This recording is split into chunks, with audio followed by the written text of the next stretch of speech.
mga kapatid at mga kaibigan, tawagin natin ang tagapagsalita sa isang ministeryo na lingkod dito sa ating lokal na kongregasyon sa Northwest Tagalog Congregation. At ang pamagat ng kanyang pahayag ay patuloy na hanapin ang kaharian ng Diyos.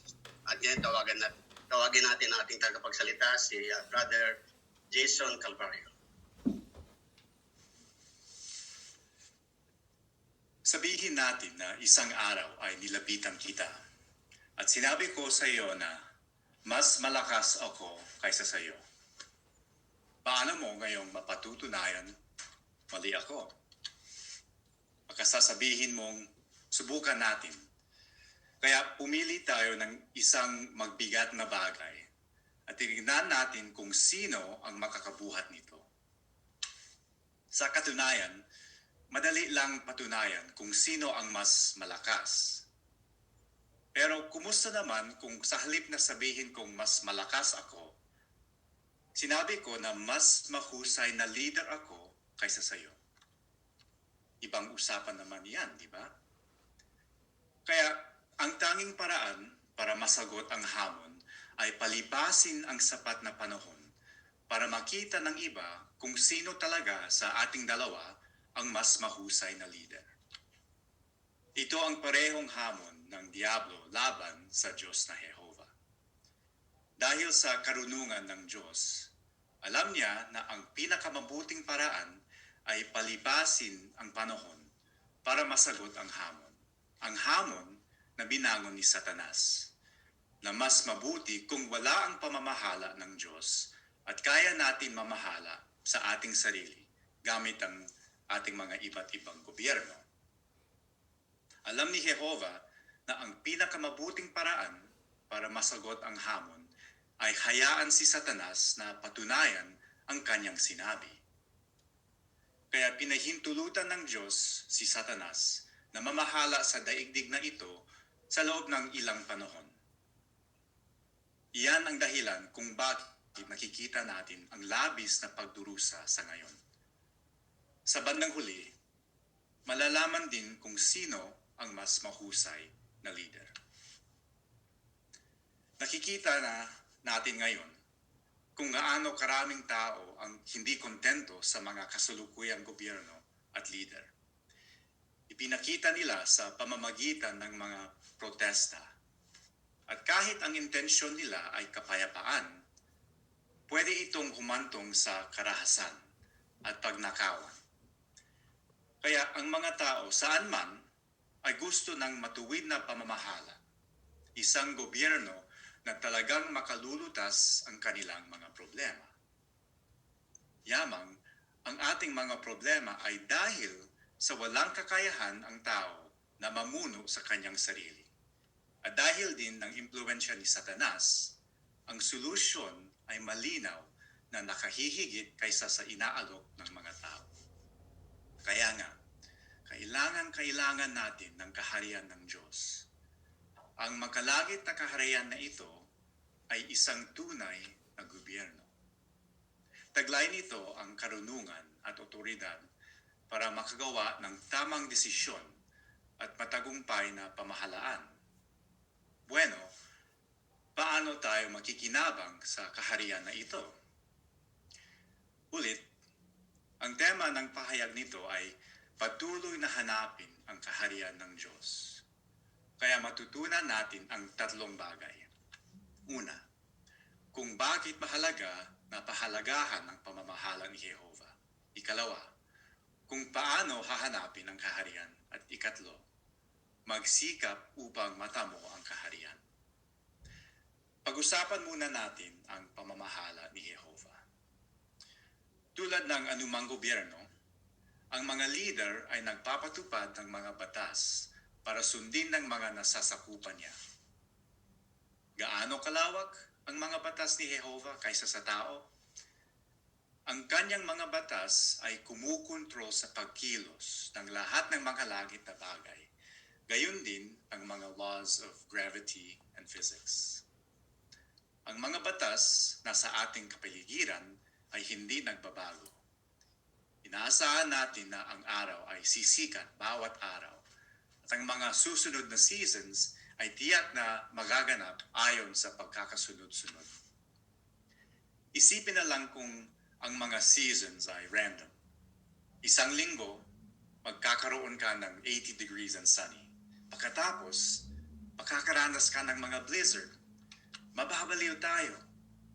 Mahirap na umasa sa mga weather forecasters sa Chicago dahil minsan parang mayroong tayong 4 na season sa isang araw. Hindi makontrol ng mga tao ang mga batas na ito ng kalikasan, pero kaya ng Diyos. Kaya naman, mapapahalagahan natin kung paanong maaasahan ang mga batas ni Jehovah. Nagaganap ito ng hindi natin pinag-iisipan. Oo, ang Diyos ay nagbibigay ng mga physical na batas na ito na kailangan natin upang patuloy na mabuhay. Pero may ginagawa din siyang higit pa rito. Hindi niya tayo nilikha upang makapagpatuloy isang boring na buhay. Dahil sa pagmamahal niya sa atin, binigyan niya tayo ng 5 senses. Ang regalong ito mula kay Jehovah ay nagbibigay sa atin ng kakayahang pahalagahan at tamasahin ang ating paligid.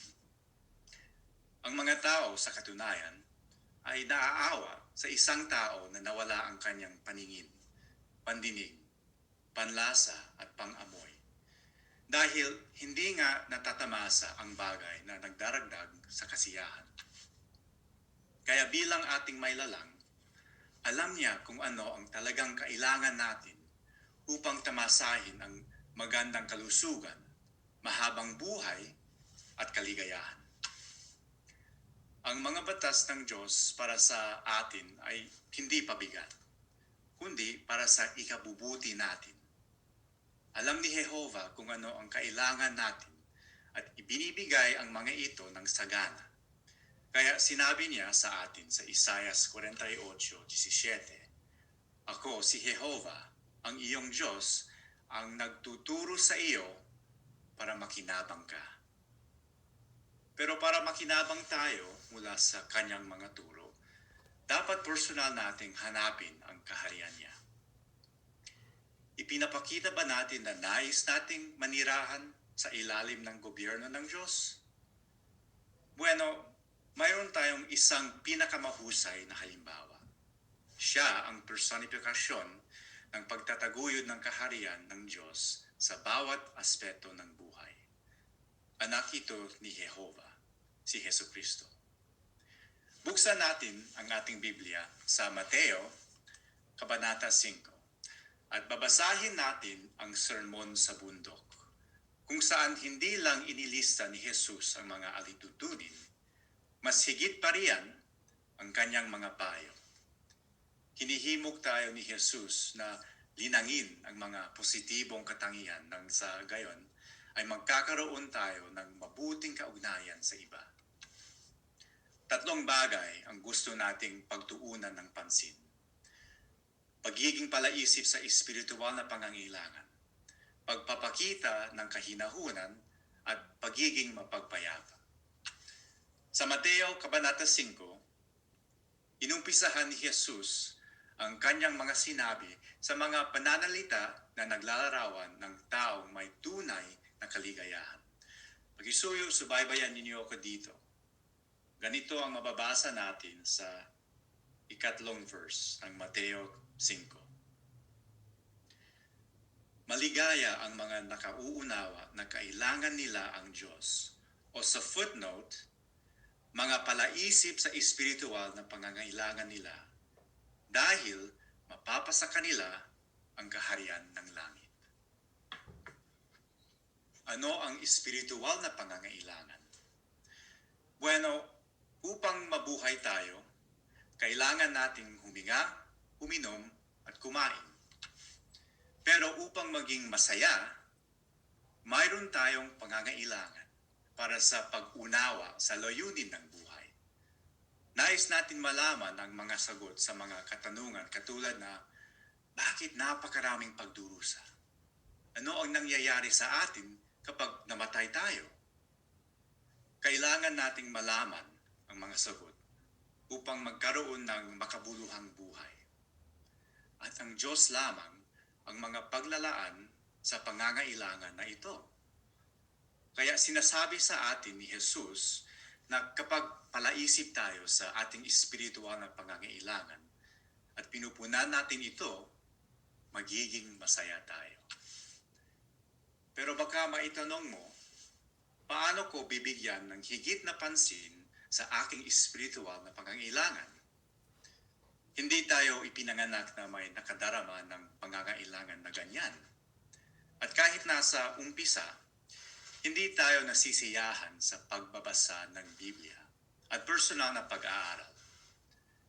Pero kung magtsatsaga tayo, makikita natin na ang kaalaman ay magiging kasiyasiya para sa atin. Tulad ng sinasabi sa Kawikaan 2:10.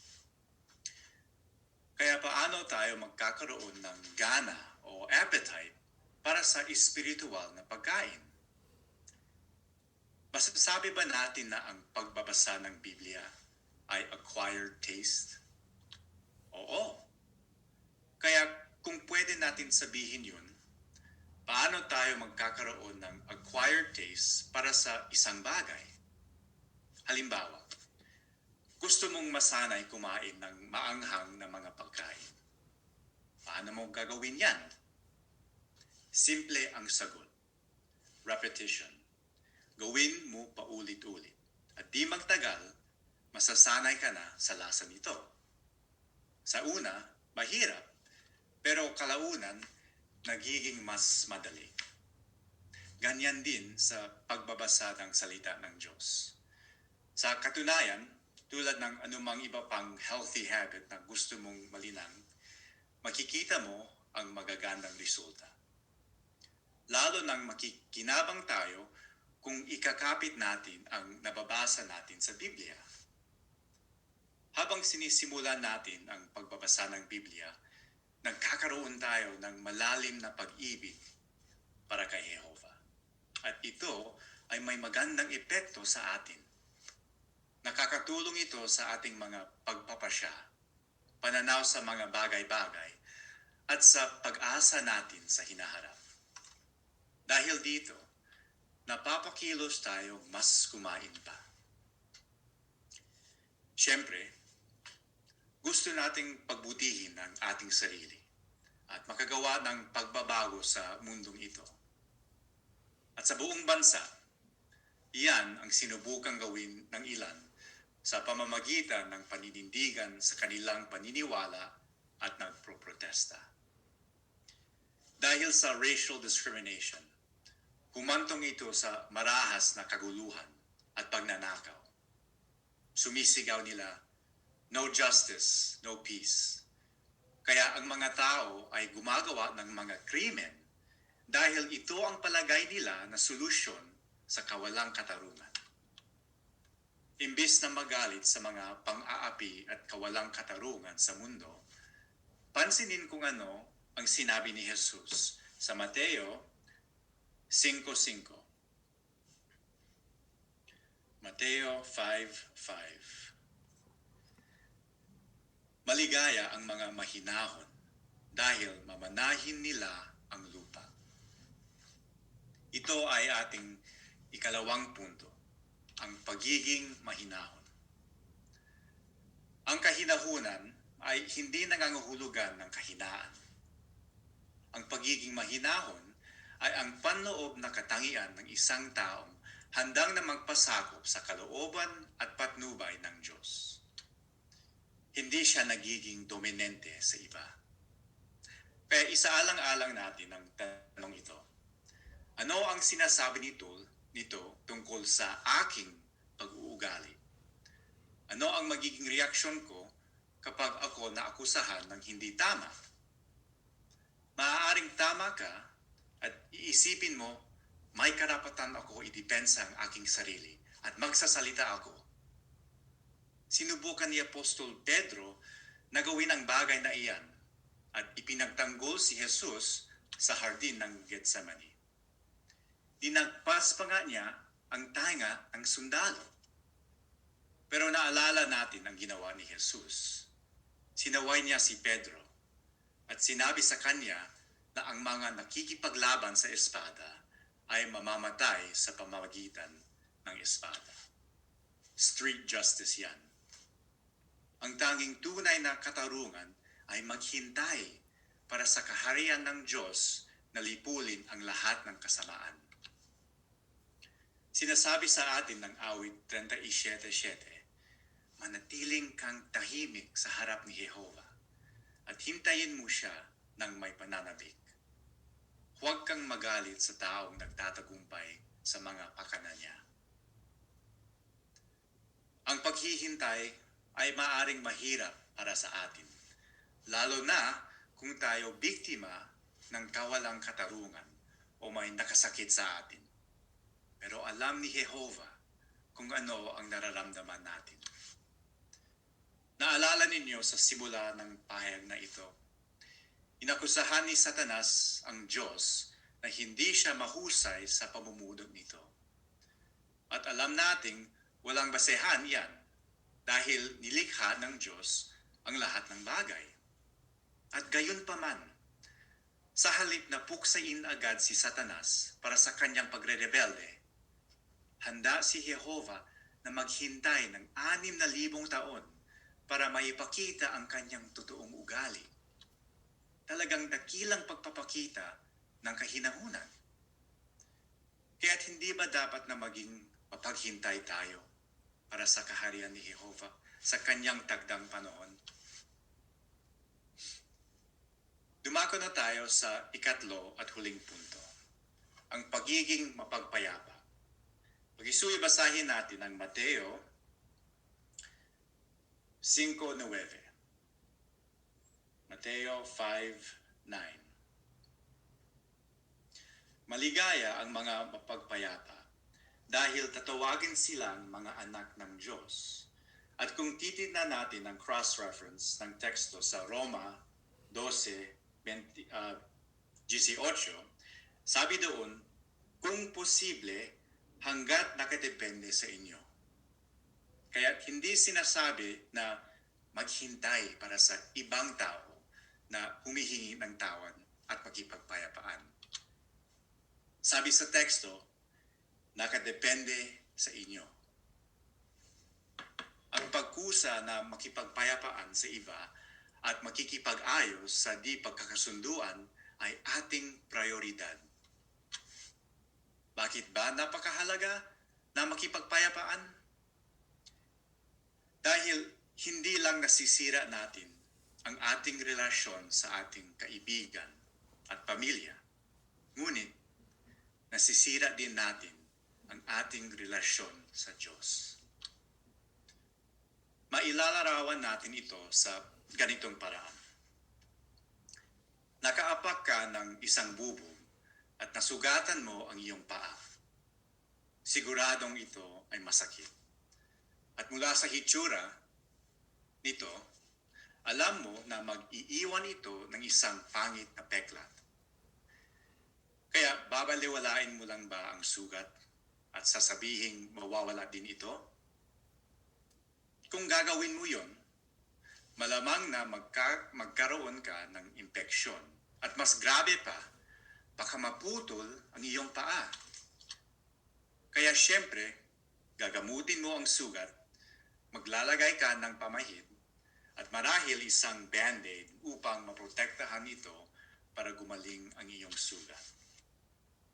Gayun din, kapag nasaktan tayo ng isang tao, maihahalin tulad iyon sa isang bubog na sumugat sa atin. Kung pipiliin nating baliwalain ang taong iyon at hindi makipagpayapaan, maaari tayong magkaroon ng isang makapal na peklat sa ating mga puso at na magpapahirap sa atin na ipakita ang pagmamahal hindi lamang sa taong iyon, ngunit sa iba din. At sa paggawa nito, literal na sinusugatan natin ang ating sarili o parang pinuputol natin ang ating magandang kaugnayan kay Jehova. At kapag gumawa tayo ng pagkukusa upang ayusin ang ating mga di pagkakaunawaan, hayaan ang proseso ng pagpapatawad at paglimot na maganap. Dahil ang pagpapatawad lamang at hindi paglimot ay tulad ng sugat na gumagaling at nagkaroon ng scab o langit. Pero pagkatapos, tinanggal mo ang scab at muling nabuksan ang sugat mo. Kaya't kaagad na patawarin natin sila. Kalimutan ito at huwag nang ungkatin ang nakaraan.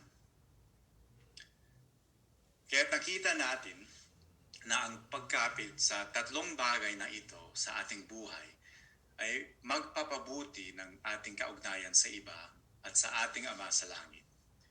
Itinuro ni Jesus na ang paglinan ng mga katangiang ito tulad ng pagiging palaisip sa ating espiritual na pangangailangan at masikap na pag-aaral ng salita ng Diyos, pagiging mapagpakumbaba upang maging mahinahon at maging mapagpayapa ay mga paraan sa paghanap ng kaharian.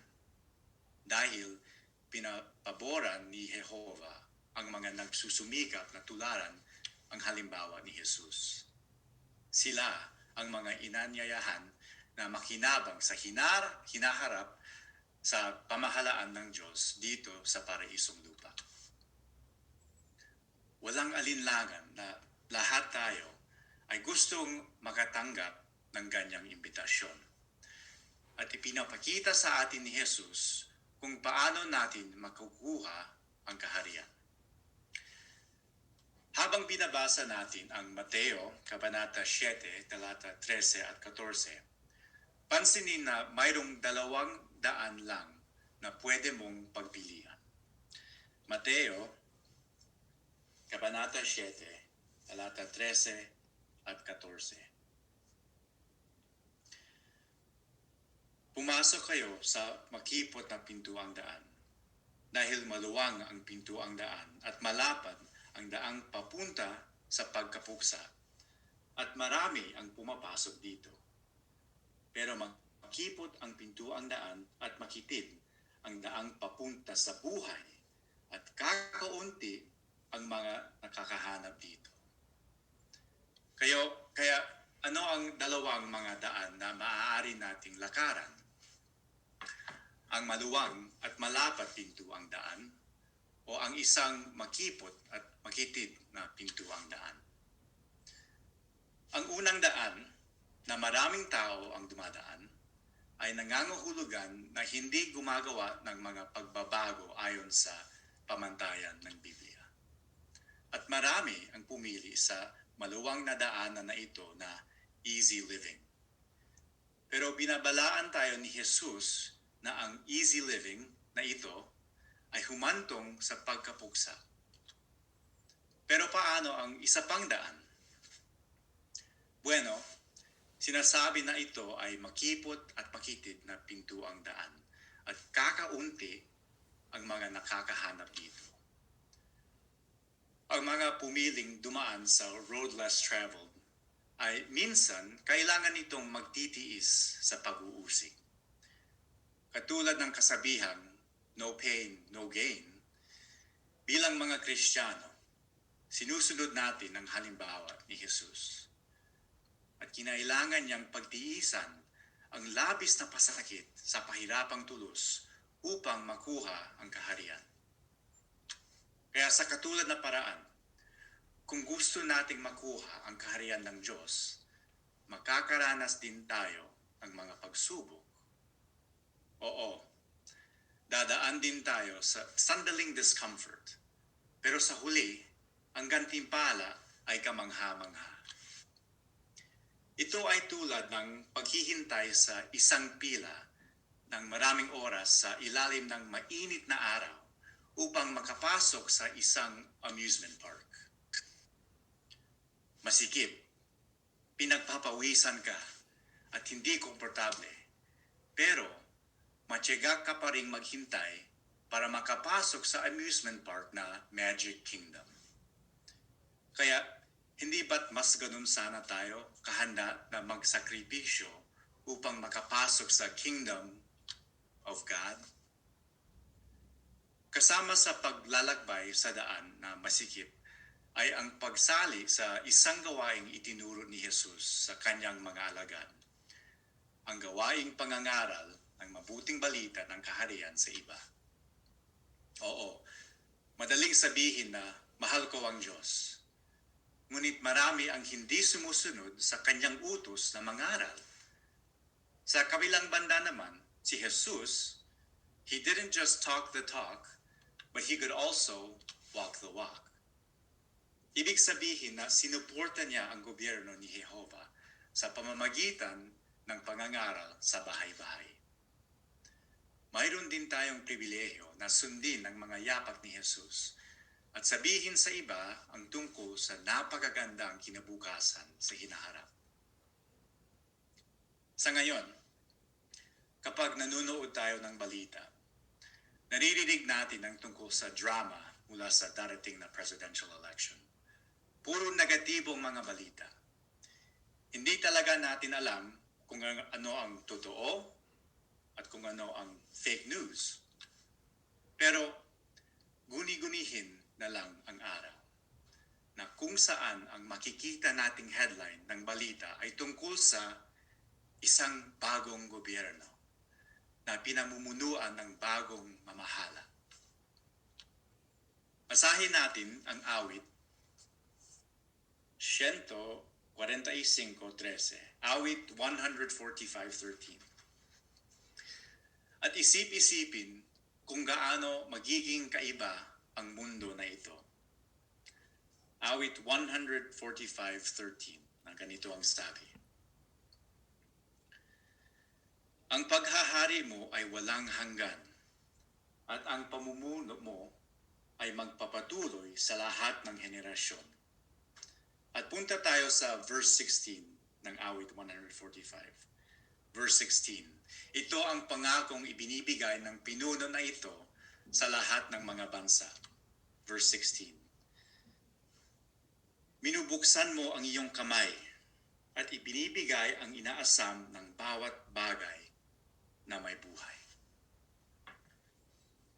Tiyak na hindi ito fake news, sapagkat ang Diyos na Jehovah ay hindi nagsisinungaling. Ang kanyang kaharian ay ang magiging huling pamahalaan at hindi na mapapalitan kailanman. At totoong gusto niyang ibigay ang lahat ng bagay na inaasam ng ating puso. Pagpapalain niya ang ating mga pagsisikap na makuha ang mga ito. Pero ang tanong ay, handa ba tayong gawing prioridad ang pang-espiritual na bagay kaysa sa iba pang mga bagay? Bueno, isip-isipin ito.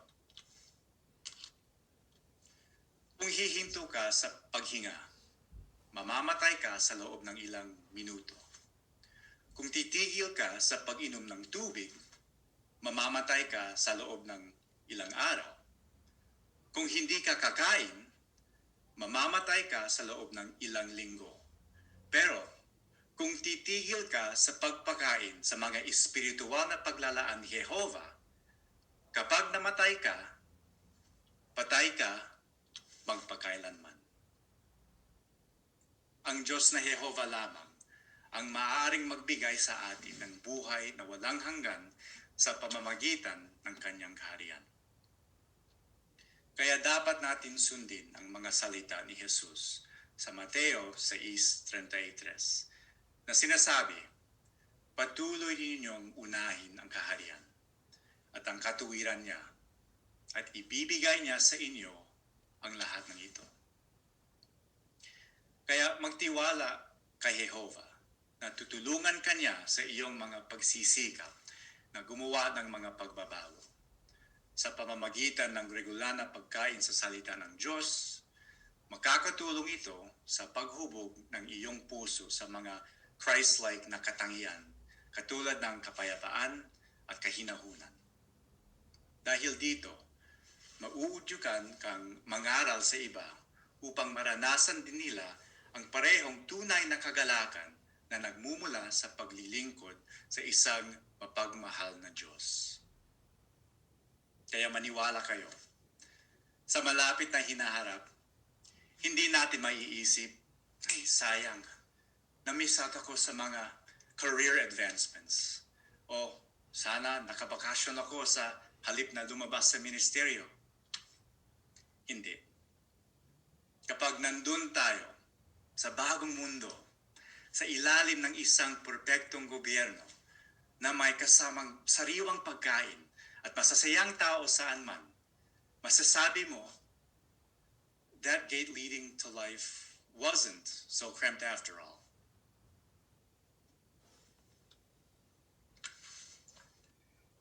Maraming salamat, Brother Calvario. At tulad ng aking pati ng ginawit, at gayon din